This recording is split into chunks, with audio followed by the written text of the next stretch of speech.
Are you oldest, youngest, middle? Where do you sit? I'm the youngest one. Oh, I'm the most pampered one in the house. Are you the spoiled one? Right, you're like me. Yeah. Welcome to Fika's Focus. Voices leading change. All right, kia ora everyone. We are here with Jaswinder. Hi everyone. This is Jaswinder here.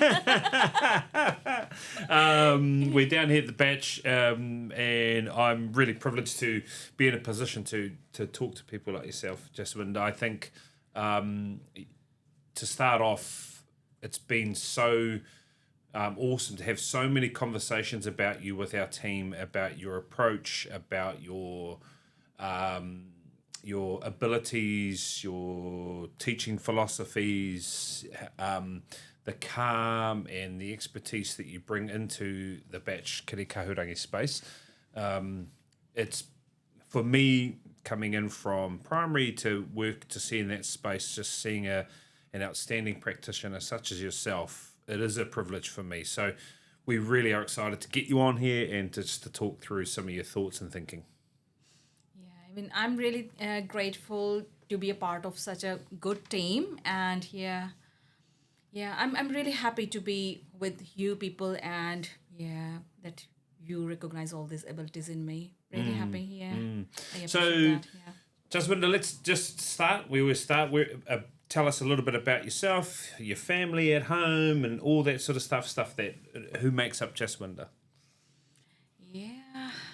It's me and my husband here with my two twins.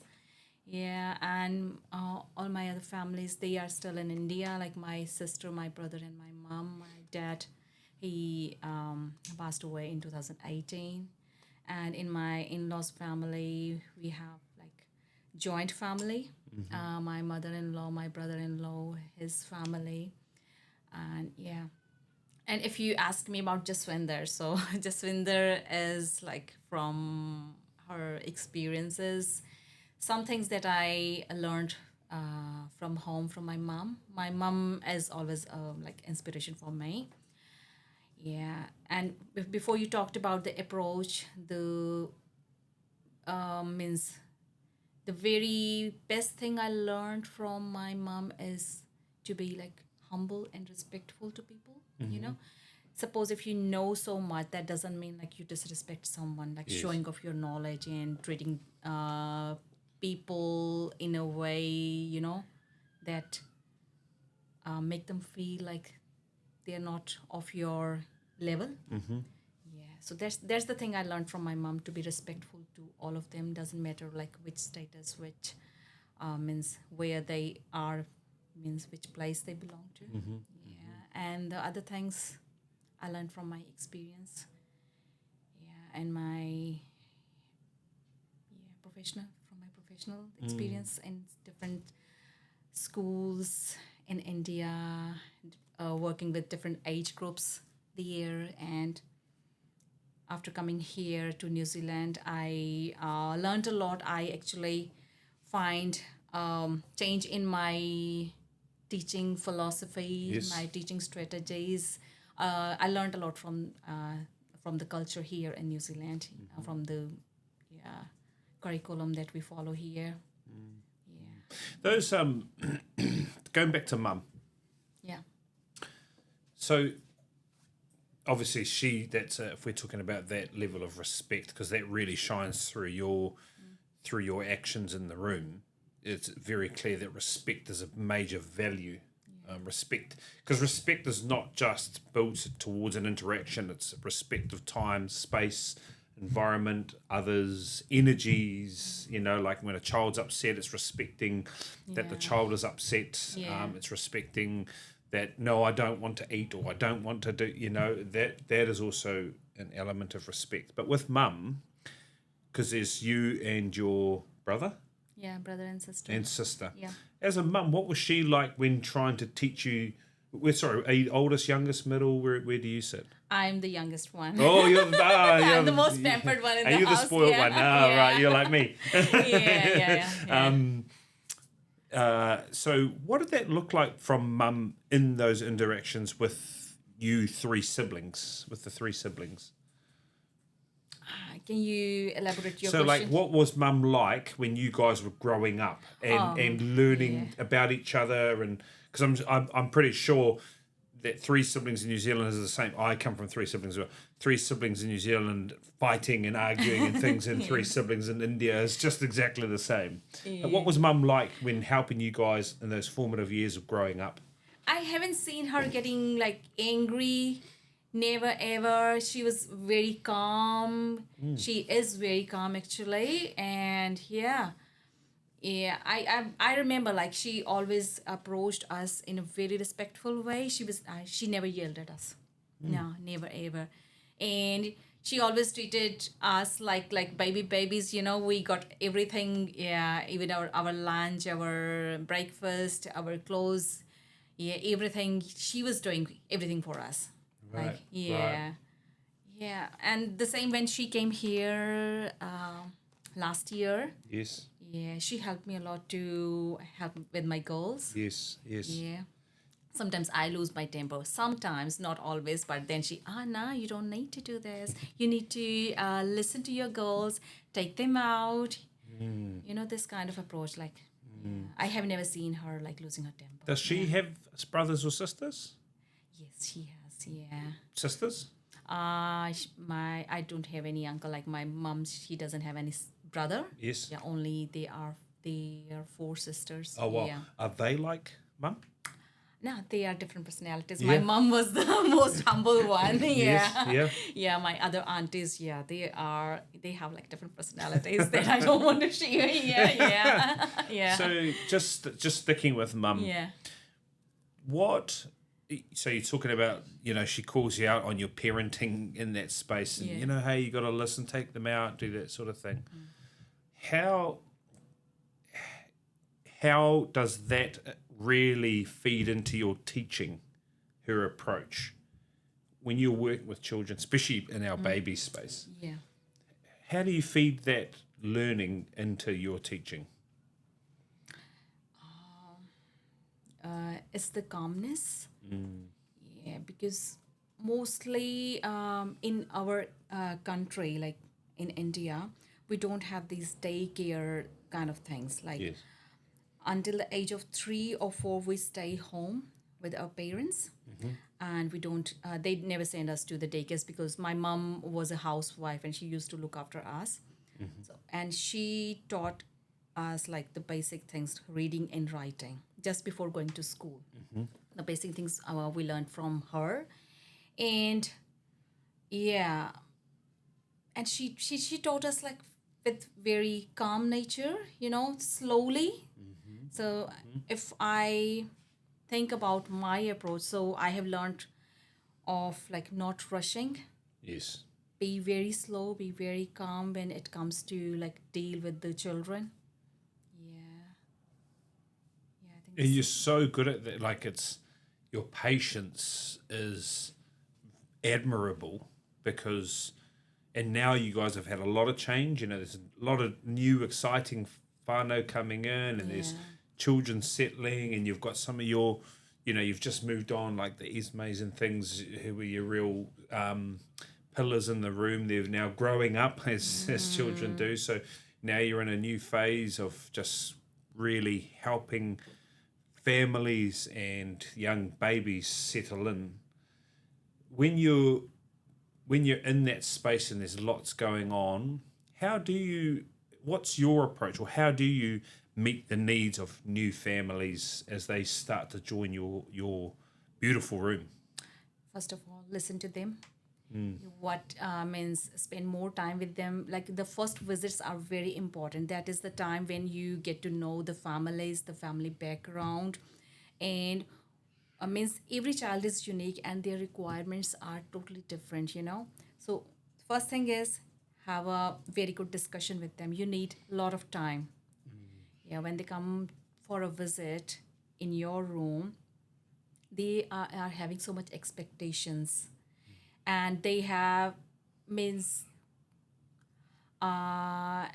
you need to build that trust with them, that strong bonding, strong relationship, so they have that trust on you. Because do you think, like, do you ever leave your baby with someone? You whom you don't know, No. but they are going to leave their very precious baby with you for those 7-8 hours. Why? Because they have trust on you. Because they know that we know their child very well, and we are going to means support their child, means how can I say that, means whatever they do with their child at home, we are going to do exactly Yes. the same here. Yep. So I think if we are getting like so many like different whānaus coming here, some new enrollments are coming here, the first thing, make them comfortable. Okay, you can bring your child for a visit as many times, Yes. whenever you want, whenever you feel free and comfortable, just bring your child here. You can do as many sleep visits, as many kai visits or Yes. play visits. Yeah, just feel them comfortable. Once they are comfortable, they will have that sense of belonging. They will feel like it's their own place, whānau and the child. Once that relationship is built, then it will be easy for us and for them. That's what I think. Because for me, the sense of belonging is the core of this relationship. And yeah, if they trust us, yeah, they will feel very comfortable. They will not be worried about their child. Yes. Yeah. And when you're doing that, because I've just walked in, you guys are like, this Kai's full on, and it's so awesome walking in. It's just all these children beaming, looking up at me as I walk and say hello. Savannah and all them are in there, and it's so cool because you can feel when children sense that they belong Yeah. or don't. Yeah. You can feel that. Yes. And also with whānau, with parents, we can also, with families, we can feel that too. Yeah. So when it's so awesome to walk in at whatever it was, 11, just after 11, and just feel this. Those vibes, Yeah, they are yeah. calm, they are settled, Yes. Yeah, they have their like different needs. Some of them might be unsettled, but they're unsettled, but they're still settled in a Yes. sense, like, because we know what they want. They are unsettled because they need a bottle. They Yes. need to go for a sleep. We know their routines because they don't have that language. They have just those gestures or just those kind of, that they can make that noise, and we know their cues. And if you talk about the parents, as a parent, because I have my girls there, if I'm sitting home, if there's a continuous that communication between me and the Yes. teachers, then yeah, I'll be very comfortable. I'll be very calm, and oh yeah, my girls are doing good. They are happy. Even if they are unhappy at some time, there is someone looking them after. Yes. Yeah. Yes. So that's why I keep sending them those Notes. messages. Yes, Messages. yeah, Those I are see them. very important. Yes, I see Even them if come you, through even all the if you time. don't write anything, just send them a picture. Yes. They are playing happy, and they are happy. Yeah. And one thing I've noticed in your practice, music. Oh yeah, I love music. It's yeah. that was a very noticeable Yeah. piece that I saw in your own practice was music. So talk to us about your usage and why. Yeah, you talked about my family before, so music was there every time. Yeah, my dad was so fond of music. My mom was so fond of music, and we always have that radio playing those classic songs. So I think that's where I became very passionate about music, and I was the one in the house like always humming something. And whenever it comes to children, I think the first thing I find is singing songs with them, and that's the first way of making connection with the children. Yes. And whenever any child comes in, I always ask the parents like, which is your child's favorite book or favorite song, and that is the first connection, because when a child is in mom's womb, there is heartbeat. I have read about that. Yes. That is a kind of music, Yeah. and that white rhythm. noise. Rhythm. Yeah, the Yeah. rhythm, the white noise. Yeah, so that is a kind of music that means relax the baby. And when the baby comes out, and the first thing is mom always keeps the child close to her heartbeat. That's Yes. very natural. Yes. Yeah, and that's when the child feels connected. Oh, it's my mom. It's my mom, because child can feel mom's heartbeat, that rhythm. Yeah, that is the first thing. First introduction of music means for a child from her mom, yeah, through the heartbeat. And then, the songs, the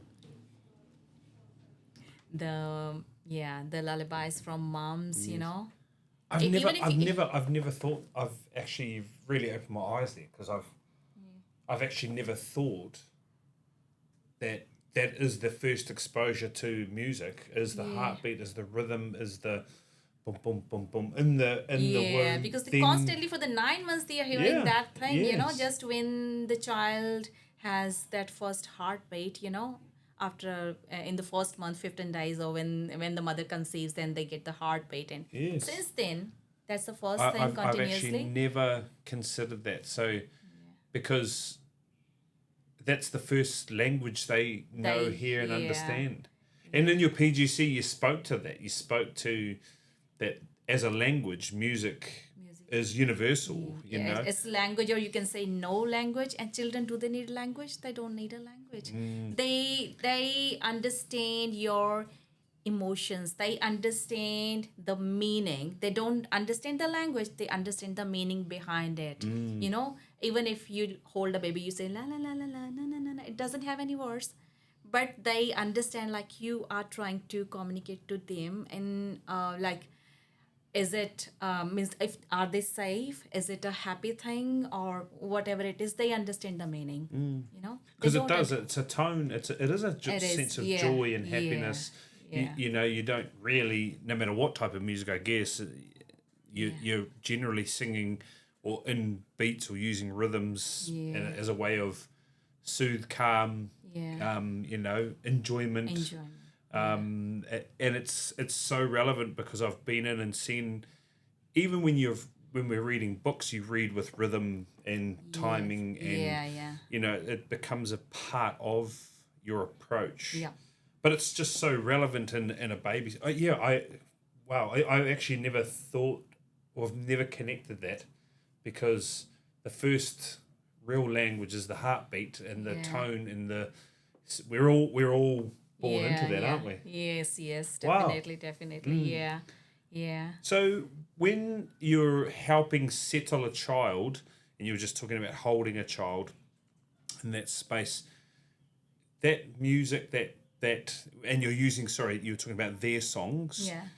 What does that invite, or what does that bring out? So if mum says, "Oh, he loves The song, yes, this song," Yeah.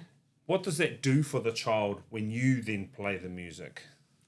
It helps, means building their sense of belonging. Yeah, that is the thing, can make connection from home to here, to the center. Oh, she's singing the same song that I listen at home, and that's when the first connection is made. They feel comfortable. Yeah, they enjoy that music, and they feel happy. That's what we feel happy, when we listen to very good music. I think we all love music, eh? Yes. That's what I think. I may be wrong. Maybe some people may not agree with me, but I think, like, most of the people, Majority, they love any kind of song or music. So it helps them to calm down, to feel good, to feel happy. And Jaswinder, in your experience, when helping the transition from no language, we're talking about, speaking, to helping a child become settled, what are the other languages you see that you've used music as one? Yeah. But you talked about knowing cues and routines and things. What is some of the other languages that help you help the child? So routines, your things. What does that mean to you? Yeah. So can you elaborate it? So, like, for example, you Languages. talked about that we know your children's routines and cues. That's a language in itself, isn't it? Their cues. Yeah. So how does that help them to settle when you know all that stuff? What is it doing for the child? Yeah, they know, when we from those visits, we try to know more about a child and the family, and before I said, like, they understand the meaning. Yes. And we have got those vibes, and the children know, like, who is going to listen to them. Yes. And whenever they are upset or anything, they need anything, if they have got any special need, they will go to that person. Yes. So that is the kind of language. Okay, the communication is complete. They don't have that many words with them, but they Yes. know, okay, that person is going to listen to me, that person is going to help me to do this or to do that, so that is, I think, I don't know if I'm completely correct, but No, I I think know what that you're is a saying, kind of yeah. language, yeah, from my side and from a child's side, Because they do know how to communicate. communicate. Yeah. And the skill of what I've seen with you and your team is being able to recognize that what that cue is actually asking. Yeah. Like you say, maybe that you combine it with information. It's 11:30. That child is crying. Oh, no bottle. They need a bottle, or they're ready for bed, or and it's so cool to see in action, because you've got children all around, but you do know, it's just so evident here Yeah. with your team. You guys know what's going on. Between yourself, Letty, and Amber, there's a function where you guys just know, and that in itself, without words, is a pretty remarkable. Yeah, it is. Yeah. And this is the thing that doesn't come at once. You learn it through your experience. Like, it is not easy to work with babies Yes. with no language at all, non-verbal children, but still you need to be very aware of their, like, individual needs. Yeah.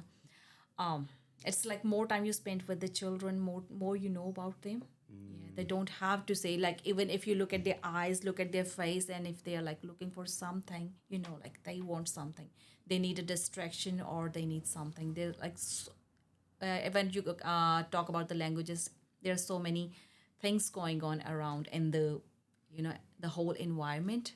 And their brain is And their just brains, yeah, it's yeah. just really firing in that space. Well, Jaswinder, again, I just want to reiterate, like, we really fell on our feet when we were lucky to acquire your services, and you are a real example for not just us here at the Batch, but for our whole organisation. I really feel honoured that we can have someone with your level of experience, passion, and abilities. And it's just continuing to celebrate the great work you're doing, because I know as a father, when I first handed Marlo over, and I was very lucky, I had an Indian, her name was Sarita, and she was just this, she actually really reminds me of, really remind me of Sarita, because Sarita helped me a lot when I handed over my Marlo to that space. She was like you, she loved music, she took time to get to know me and Marlo, and we're still in touch with Sarita now that Marlo's 9. But yeah, it's just, you just have this beautiful approach, and so we really, really thank you for what you do for us here at the Batch and for Future Focus. Very much. Thank you, Jaswinder. Thank you.